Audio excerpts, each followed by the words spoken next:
It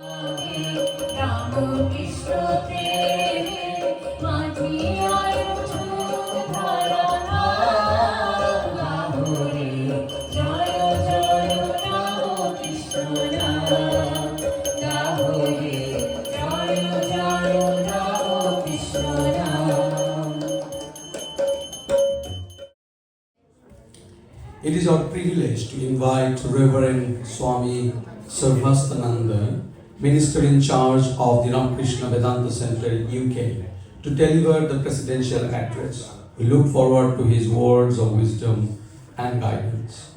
Please come. Om Jananim Saradam Devim Ramakrishnam Jagadguru Padapadme Tayo Shritva Pranamami Muhurmuhu. Today is a very auspicious day and I am very happy to be amongst you all. In fact, this year I will have the privilege to attend Holy Mother's birthday celebration in her birthplace, Jairambati. That's the first time in my life. Normally, we celebrate the Tithi Puja, the Janma Tithi, according to the Hindu calendar, in our own centers. But this time, coincidentally, there were some events and I'll have to leave for India tomorrow morning. So I'm happy to be here and we'll be celebrating in our Vedanta Center on the 20th, the Holy Mother's birthday Janmatithi celebration. So I was just wondering, when we try to meditate or just try to think of Holy Mother, something striking hits us. One of the speakers earlier, Annie, mentioned the striking simplicity of Holy Mother appeals to all of us. But what is behind this simplicity? People who are less complex in this world, they are simple, they are appreciated by all because it's easy to deal with them. And sometimes simplicity is also considered to be a bit foolish. Fools are also simple. And the more cunning you are, the more intelligent you are, the more calculative you are. You're supposed to be a wise person. You can manipulate people and get your things done in a very clever way. So that is appreciated, that is considered to be wisdom, unfortunately. And simplicity is supposed to be a weakness. A weakness because you cannot use your intelligence or maybe the cleverness to dominate over other people. But what strikes us when we try to read her life, her teachings, that this simplicity is very profound. Swami Sarvasthananda wrote a beautiful biography of Sri Ramakrishna, the great master, Sri Ramakrishna Leela Prasanga. And there's a lot of description of the wonderful Leela of Sri Ramakrishna. Such a colorful life, like Holi and Diwali. He was always active, full of joy, full of dancing, kirtan, so much of joy. If you visited, if you have even just read the gospel and the wonderful description given by Master Mahashaya, you will find this Dakshineshwar was full of energy, a lot of dancing, kirtan, what we saw today, a lot of singing, the dancing, the different Kali Kirtan, then the Vaishnava Kirtan. So it was apparently a very colorful life. Colorful life, full of activity, and everybody participated, and there was the devotees were full of ecstasy, There was never a dull moment. And poor Holy Mother, if you have been to Dakshineshwar, where the divine drama unfolded itself, she was unable to attend any of these events. So unfortunate, so near but so far. She was living in Nahabat, and there was in those days, very unfortunately, women were not allowed to participate in all these things. It was a male-dominated society, you may say. So it was with great difficulty that she made a small hole in the screen, and she used to watch the divine drama of Sri Ramakrishna. She didn't even have the privilege to participate in all this colorful dance and other things. Of course, it was a divine dance, nothing secular about it or nothing vulgar about it. It was a wonderful divine atmosphere that Sri Ramakrishna created and all the disciples. But Holy Mother practically lived a life not only of simplicity but a quiet dignity which is missing in our lives. There is a great significance because Holy Mother's life, when Swami Sarvasthananda wrote about this very colorful, beautiful, divine life full of ecstasy and other things of Sri Ramakrishna, once, when after the passing away of Holy Mother, when he was about to complete the book, he could not complete the Leela Prasanga. If you see the Antya Leela, the last divine drama of Sri Ramakrishna he could not write. And when he was asked to complete, why don't you complete this book? The Antya Leela is missing. So he said, I don't know, after the passing away of Holy Mother, she has withdrawn all the power. It seems I am unable to write. He didn't write a single word. And the divine play of Sri Ramakrishna, which is known as Sri Ramakrishna Leela Prasanga, was incomplete. A little bit towards the end. Of course, everything significant has been covered. Then somebody asked, when they came to know that it's Holy Mother's power that made him write this wonderful biography, a task which even Vivekananda did not attempt. When Swami Vivekananda was asked, you will be the best person to write the biography of your master, who has understood Ramakrishna better than you. Then he said, I am unable to do that. There will be somebody who will do it, and of course it was left for Swami Sarvasthananda to do. And he was given this particular name, Saradananda, because of his understanding or his, you may say, a deep understanding of the divine personality of Holy Mother, which was unknown to many of the other direct disciples. They just thought she was the wife, spiritual consort of Sri Ramakrishna.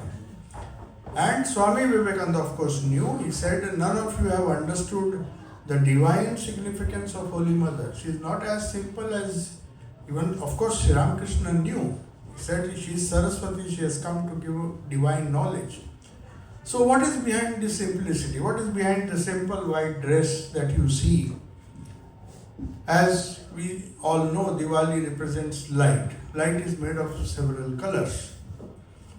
But behind this facade of white color, there are so many diverse colors. There is so much of diversity. But this diversity can lead, along with joy, it gives you sorrow also. Prakriti, Holy Mother, has been referred to in one of the poems by Swami Abhedananda as Prakritim Paramam. She is not Prakriti. Prakriti as nature, as we see around us, is full of diversity. Diverse joys, diverse sorrows. You can't get one without the other.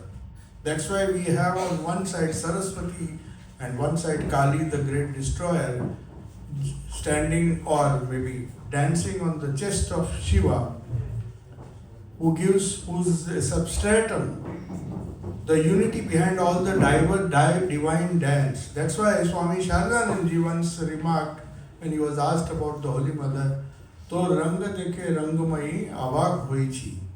And he says, I can't understand. Hashibo ke kandibo. Should I laugh or should I cry? I'm not able to understand. You're living in the midst of crazy people, crazy brothers who are just after money. You are their sister.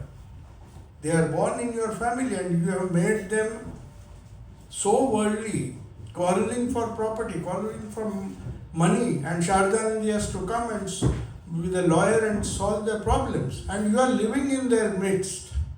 The great divine mother of the universe creating this divine drama. So he says, seeing your colors, so Ranga Dekhe Rangamayi, you are the one who has created these colors, good colors, bad colors, good people, bad people.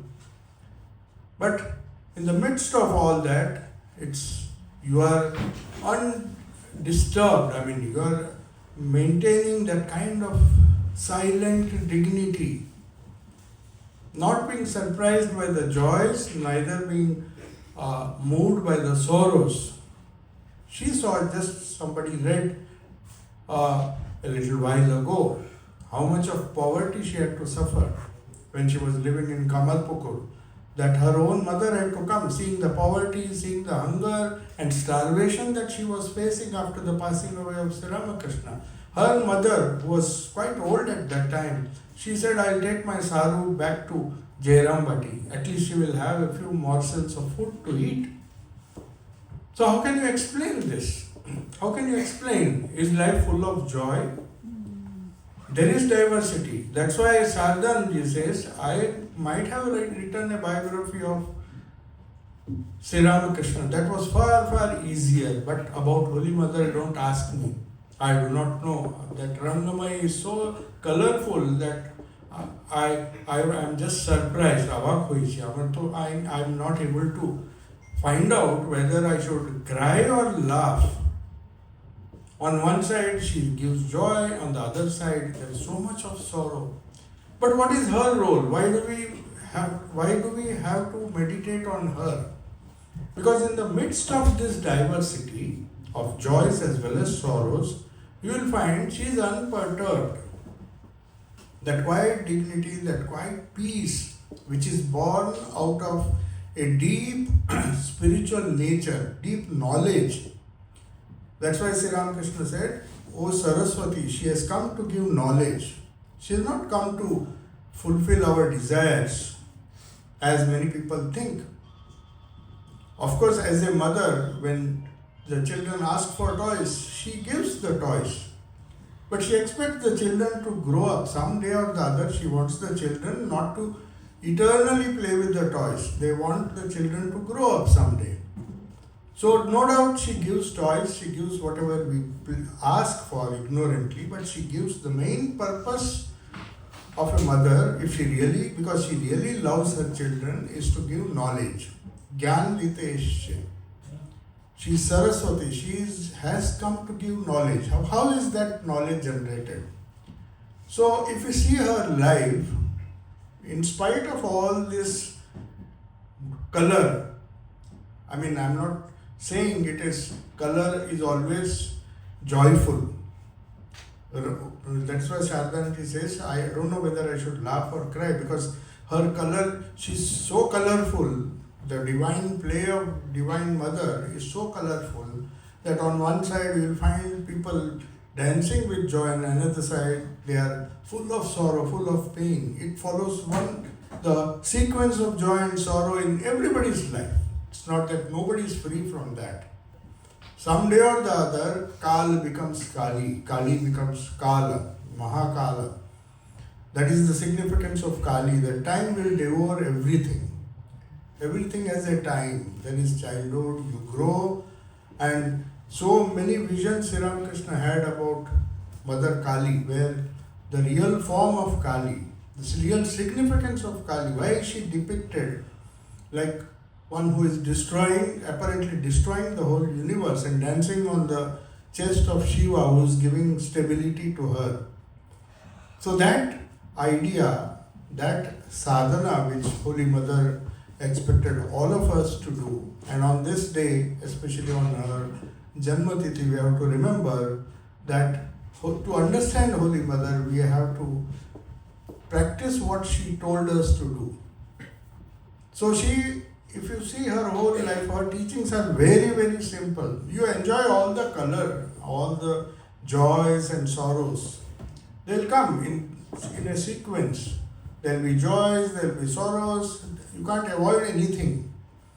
But in the midst of all that, she has so shown through her own life of silent dignity how that dignity she could achieve by repetition of the holy name. She used to say Japat Siddhi. The most important sadhana in Holy Mother's life. Anyone, young women used to come, widows used to come, rich people used to come, poor people, Amjad used to come, people who were criminals used to come. She never refused anyone. And if anybody really wanted to get rid of sorrow, because why will anybody come to mother? If they are busy with their toys, they don't cry for the mother. It's only when you are tired of the toys, when you cry for the mother, or when you are hungry, the mother takes you. When you are tired of your toys, then only you go to mother. So people of a variety of people in Jairam Bati, in Udbodhan, wherever she went, so many people, variety, colorful people, rich people, poor people, ignorant people, evil people, as we saw. Some disciples whom even Swami Brahmananda did not have the courage to initiate them because they have to take upon the sins of all the disciples. So a great spiritual stalwart, the president of our order, next to Swami Vivekananda, he says, I cannot initiate you. And Holy Mother accepts those three people. How did she? She is the repository of all power which she silently generated by her own teaching, that is Japat Siddhi. Anybody coming, any person coming with any problem, whether it is a widow, so many poor women, there was so much of suffering. The British government was ruling us and lot of atrocities were performed. Some of the women, out of poverty, there was famine and so many things were happening. So those people used to come and ask, when will this suffering end? Will India suffer like this eternally? So they used to come to Holy Mother, the revolutionaries used to come to Holy Mother, many of them were put into jail or some were hanged, but all of them found solace and some kind of silent power which emanated by her silent personality, which was not just simple. Her life appears to be simple, but it is deeply significant in the sense that she was a silent dynamo of power. Swami Vivekananda once said, so all the activities that I did, all the speeches that I give in America, everything pales into insignificance. And I am now coming back to Belur Mutt. When he spent the rest of his time quietly, he said something very significant. Out of purity and silence comes the word of power. That's the best way to describe Holy Mother's life. Purity and silence. She was, if you see, if somebody spoke 10 or 15 words, sentences, she would even behind the veil just give, even Swami Vivekananda hesitated to go in front of her. And her answer would be in 1 or 2 words. Just compare with our lives.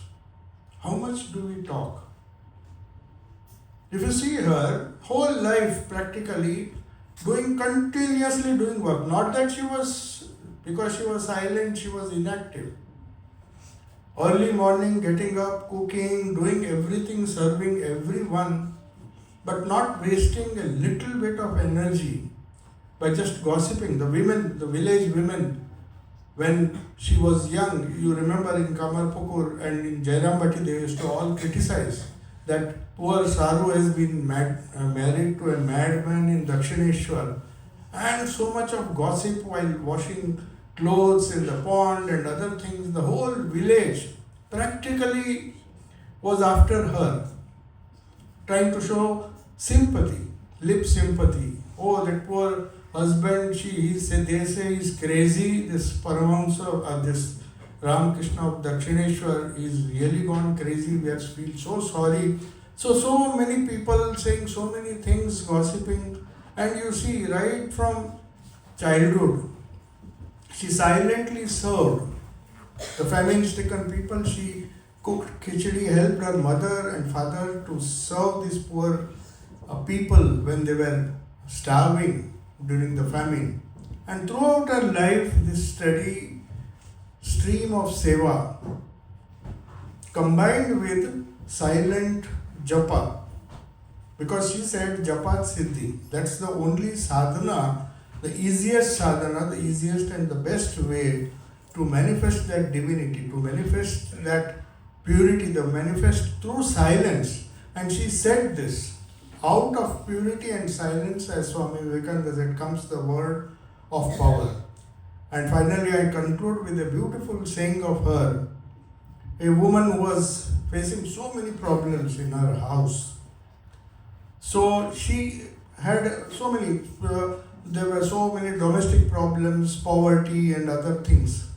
So she came with a lot of desperation to Holy Mother. Then she gave a wonderful advice, not only to that lady, but through that lady, to the entire humanity. She said the easiest and the best way to solve all the problems of life is to repeat the name of the Lord, in this case Sri Ramakrishna, because he was the Ishta of that lady. That the easiest and the best way to solve all the problems is not to run here and there seeking for help and create a big commotion. The easiest and the best way to solve all the problems of life is to take the name of the Lord, that is japa, in silence. So this she repeated twice to that lady. Whether that lady understood or whether she took that advice seriously, we do not know. But if she had taken it seriously, obviously her problem would have been solved. So this is the great takeaway, this is the great message on this particular day. And I'm very happy that every year we meet, there's a lot of diversity. It's a wonderful thing to be diverse in our approach to life. Diversity has to be there. Diverse joys, diverse sorrows. We have to share that also. When there is diversity, there will be joys we share, just as we share joys, our happiness with other people. We should also share the sorrows, which we never do. Holy Mother used to always be there, whether it is Radhu or who was thrown out by her husband. She never rejected anyone, whether it was Amjad or any prisoner and so many thieves, robbers, and the one who Swami Vivekananda had dismissed. Even she was there for him. She was there in the sorrows of everyone in this universe. We all like to be in the company of joyful people. When there is joy, we all come together. But the moment there is sorrow, we want them to suffer alone. So that we see in Holy Mother's life, whether it was joy or sorrow. She was the steady self, the same Divine Mother, the same Holy Mother who through silent spiritual practice or silent japa used to solve all the problems, not only of the people who came to her, but innumerable people. As she said, many have taken initiation and gone. Then they asked, one of the disciples asked, why do you do japa? He said, do you think I do it for myself? There are innumerable people with so much suffering. They have come, they have taken the holy name, but unfortunately they cannot repeat it. So I repeat the name for those people. That is why I have to get up early in the morning. She used to get up at 3. And it is almost impossible to imagine that she used to do 100,000 japa every day. You have to be so focused, so concentrated, and so silent. Her mental silence would have enabled her to accomplish this task and focus so much that the only solution that she knew would solve the problems not only of her disciples but everyone in the world for eternity. That is the greatest advice she gave us. The solution to all the problems of life is to take the name of the Lord in silence. Thank you.